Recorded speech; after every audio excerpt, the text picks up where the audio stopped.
So మొత్తానికి దేశవ్యాప్తంగా రాష్ట్ర వ్యాప్తంగా చాలా అంశాలు కూడా రాజకీయంగా కొంత మరొకసారి పార్టీల మధ్య కావచ్చు ప్రజల్లో కొన్ని అపోహలు కలిగిస్తున్నాయి. అదే క్రమంలో ముఖ్యంగా బీజేపీ 13 సంవత్సరాల చరిత్రలో మహిళా రిజర్వేషన్ బిల్లు ఇప్పటికే ఒకసారి పాస్ అయిందన్నారు. మరొకసారి నిన్న దాన్ని రాజ్యాంగ సవరణ కోసం ఆమోదించడం కోసం పెట్టిన క్రమంలో అది వీగిపోయిందనే వార్త వస్తుంది. నిజంగా ఇది బీజేపీ ఫెయిల్యూర్ అనుకోవచ్చా, కాంగ్రెస్ సక్సెస్ అనుకోవచ్చు? అంటే భారతదేశ చరిత్రలోనే పార్లమెంటరీ చరిత్రలో ఒక బిల్లు వీగిపోవాలని పెట్టడం అనేది ఆశ్చర్యకరం సార్. అంటే ఉద్దేశపూర్వకంగా తెలిసి ఒక బిల్లును వీగిపోవాలని కోరుకొని పెట్టడం అనేది ఏ అధికార పార్టీ ఇప్పటిదాకా అటువంటి సాహసం చేయలే సార్. అది నరేంద్ర మోడీ గారికే చెల్లింది.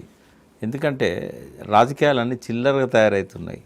సరే, మోడీ లాంటి ఒక టవరింగ్ పర్సనాలిటీ ఇట్లా చేయడని అనుకున్నాం, కానీ ఆయన సెల్ఫ్ ఇమేజ్ని డ్యామేజ్ చేసుకున్నాడు, బీజేపీ ఇమేజ్ని డ్యామేజ్ చేసిండు. కేవలం 2 రాష్ట్రాల గెలుపు కోసం, పశ్చిమ బెంగాల్ అండ్ తమిళనాడు. ఈ మంత్ ఎండ్ లోపల అంటే 3వ వారంలో ఎన్నికలు జరగబోతున్నాయి. అవును సార్. ఈ టైంలో అసలు బిల్లులే పెట్టకూడదు. అందులో కూడా ఇట్లాంటి దేశవ్యాప్తంగా ప్రభావితం చేయగలిగే బిల్లులను అస్సలు పెట్టకూడదు. ఒకవేళ పెట్టిండు అనుకో, ప్రతిపక్షాన్ని విశ్వాసంలోకి తీసుకొని ఒక స్పెషల్ పార్లమెంట్ సెషన్ పెడదాము, మీరు మద్దతు ఇవ్వాలని అడిగి పెట్టాలి. పెట్టినప్పుడు వాళ్ళు చెప్పేవాళ్ళు, ఇప్పుడు ఎలక్షన్లో మాకు ఇబ్బంది అవుతుంది, ఆమోదిస్తే ఒక ఇబ్బంది, ఆమోదించకపోతే ఇంకో ఇబ్బంది, కాబట్టి ఇప్పుడు వద్దు అని చెప్పేవాళ్ళు. కానీ వాళ్ళు చెప్పిన డిమాండ్స్ అన్నీ ఒప్పుకుంటేనే ఆయన ఈ బిల్లులు పెట్టడం అనేది చిత్తశుద్ధి లేదని చెప్తున్నది. ఇందులో మహిళా బిల్లు అనేది ఇప్పుడు ఏం ప్రచారం జరుగుతుంది? నేను మిమ్మల్ని అడుగుతా, మహిళా బిల్లు 33 ఏళ్ళ నుంచి ప్రజల ఆకాంక్ష కదా, మహిళల ఆకాంక్ష, అన్ని పార్టీల ఆకాంక్ష. ఇప్పుడు అది పోయినట్టేనా లేకుంటే ఉన్నట్ట? మీరేమడుగుతారు? అడిగితే ఏమంటారు మీరు? అంటే మళ్ళీ ఇంకోసారి పెట్టే అది ఇప్పుడైతే పోయినట్టే కదా. అవును సార్, పోయింది. పార్లమెంట్ సాక్షిగా ప్రత్యేక సమావేశాలు పెట్టినప్పుడు పోయింది.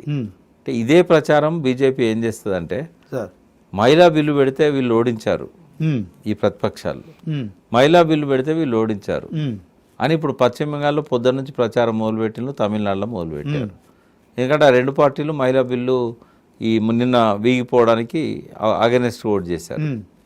వాస్తవంగా మహిళా బిల్లు ఆమోదయోగ్యమై అందరి ఆమోదాన్ని పొంది రాష్ట్రపతి సంతకంతో చట్టం కూడా అయింది. అది అయిందా కాలేదా? ఆల్రెడీ అయింది. అయినాక మళ్ళీ ఎట్లా పోతుంది? ఏం ప్రచారం చేస్తారంటే మహిళా బిల్లుకు అగెనెస్ట్ వీళ్ళు. ఓకే, మహిళా బిల్లుకు వాళ్ళు అగెనెస్ట్ కాదు, మహిళా బిల్లులో ఒక క్లాజ్కి అగెనెస్ట్. అది కూడా అగెనెస్ట్ కాదు. ఈ డీలిమిటేషన్ యాక్సెప్ట్ చేయించుకోవడానికి మహిళల భుజాల మీద తుపాకీ పెట్టి మహిళా బిల్లును దానికి లింక్ చేసి ప్రతిపక్షాలను కాల్చేసే కుట్ర మోడీ చేశాడు. రివర్స్ అయిపోయింది. రివర్స్ ఏం కాలే, ఆయన 100% సక్సెస్ అయ్యాడు.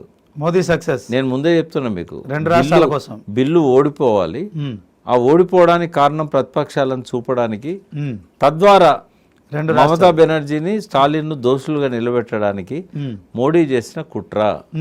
ఓడిపోవాలని బిల్లు పెట్టాడు. రెండవది